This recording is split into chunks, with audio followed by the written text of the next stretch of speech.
Hello everyone, welcome back to the Global Conflict News channel, and please make sure you subscribe to the channel so you never miss an update on the shifting events of this war, because today we are diving into one of the most asked questions in modern geopolitics, and that is why Russia invades Ukraine and what lies behind this conflict that has shaken the world order and redrawn the lines of international diplomacy. To understand the exterior of the story, we must begin with the history that links Russia and Ukraine so closely that their fates have been tied together for centuries. Ukraine was once part of the Soviet Union, the vast empire that stretched across Eurasia and collapsed in 1991, leaving 15 republics independent and Russia weakened but still ambitious. For Moscow, Ukraine was never just another neighbor, it was the spiritual heart of Slavic identity, the land of Kiev Rus, the breadbasket of Europe, and a buffer zone between Russia and the West. The exterior view is simple on the surface. Russia sees Ukraine as drifting into the orbit of NATO and the European Union, threatening Moscow's security and challenging its influence in Eastern Europe.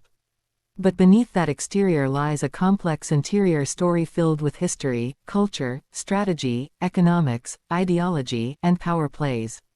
The interior explanation begins by tracing back to the post-Cold War years, when Ukraine gained independence and immediately faced a dilemma: should it lean toward Russia or toward the West?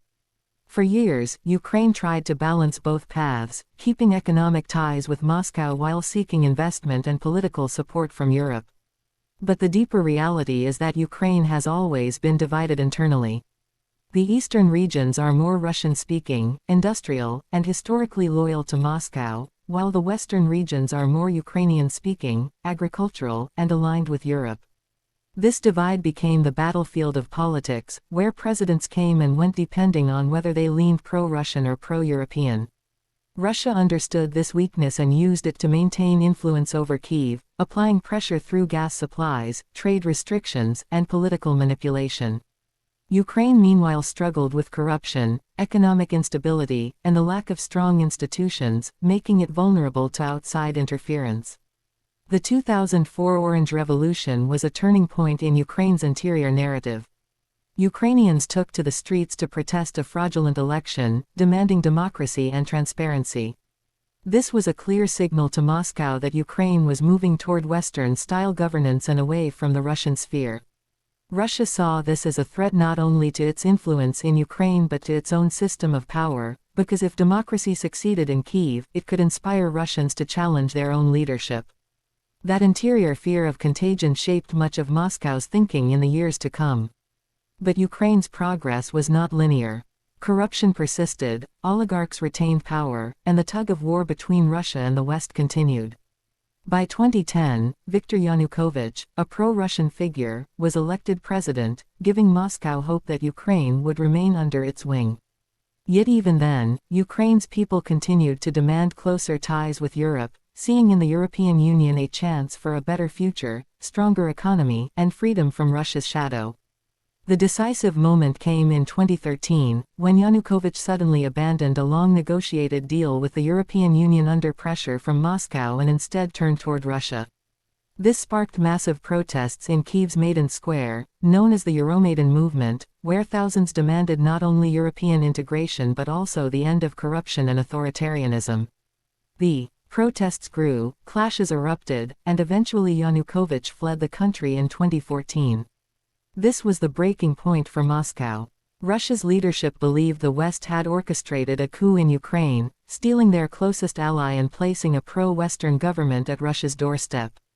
For Russia, this was intolerable. The annexation of Crimea soon followed, justified by Moscow as protecting Russian speakers and strategic interests, particularly the Black Sea Fleet in Sevastopol. The war in Donbass also erupted, with Russian-backed separatists fighting Ukrainian forces, leading to a conflict that simmered for 8 years before the full-scale invasion of 2022. Inside the Russian mindset, Ukraine is not just about territory, it is about identity, security, and power. Putin has repeatedly said that Russians and Ukrainians are one people, separated only by artificial borders created by Soviet leaders. He believes that Ukraine's independence is valid only if it aligns with Russian interests, and that NATO expansion to Ukraine would be an existential threat. For Putin and many in the Russian elite, The Cold War never truly ended, it merely paused, and the West continued to encroach on what they see as Russia's natural sphere of influence. NATO's enlargement to include Poland, the Baltic states, and other Eastern European countries was seen in Moscow as humiliation and betrayal. Ukraine was the final red line.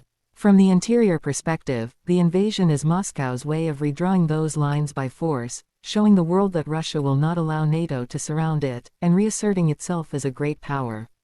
It is also about domestic politics. Putin uses the narrative of defending Russians abroad and fighting Western aggression to strengthen his hold on power at home, rallying nationalist sentiment and silencing dissent. The performance of Russia's military campaign, however, has been far from smooth. Moscow expected a quick victory, believing its troops would be welcomed in Kyiv or at least face little resistance. Instead, Ukraine fought back fiercely, with the support of Western weapons, intelligence, and economic sanctions on Russia. What was supposed to be a rapid operation turned into a grinding war of attrition, exposing flaws in Russia's military, corruption in its logistics, and the resilience of Ukraine's forces. Performance here refers not only to tanks and missiles but also to the performance of narratives. Russia portrays itself as the victim of Western plots, while Ukraine presents itself as the defender of freedom and democracy. The battle is fought on the ground and online, with information as much a weapon as artillery. When we talk about safety features in this conflict, they manifest in diplomacy, deterrence, and nuclear threats. Russia repeatedly signals its nuclear arsenal as a warning to NATO not to intervene directly. Ukraine seeks safety in Western alliances, though NATO membership remains distant. The safety net for Ukraine comes in the form of international sanctions on Russia, weapons shipments, and financial aid, but these are fragile features, dependent on political will in Europe and the United States. The fear is that if these safety features fail, Ukraine could be overrun, or the war could escalate into a larger confrontation between nuclear powers.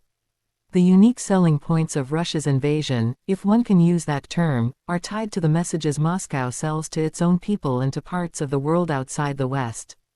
Russia frames itself as a defender of tradition against Western liberalism, a champion of sovereignty against foreign interference, and a power that resists the unipolar world dominated by the United States.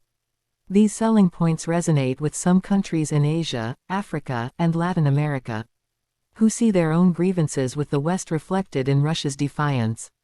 Ukraine, on the other hand, has its own unique appeal. It is the underdog, the smaller nation resisting a giant, the symbol of courage and resilience in the face of overwhelming force. The war has made Ukraine a global icon, rallying support and admiration across much of the world. The price of this invasion, however, has been catastrophic. For Ukraine, the price is measured in lives lost, cities destroyed, millions displaced, and an economy shattered. For Russia, the price is thousands of soldiers killed, sanctions that cripple the economy, international isolation, and a future tied ever more tightly to China. For the world, the price is higher food and energy costs, destabilized markets, and the return of great power rivalry that threatens global security. The war has reminded everyone that the price of unchecked aggression is not confined to borders, it ripples across continents, affecting ordinary people far from the battlefield.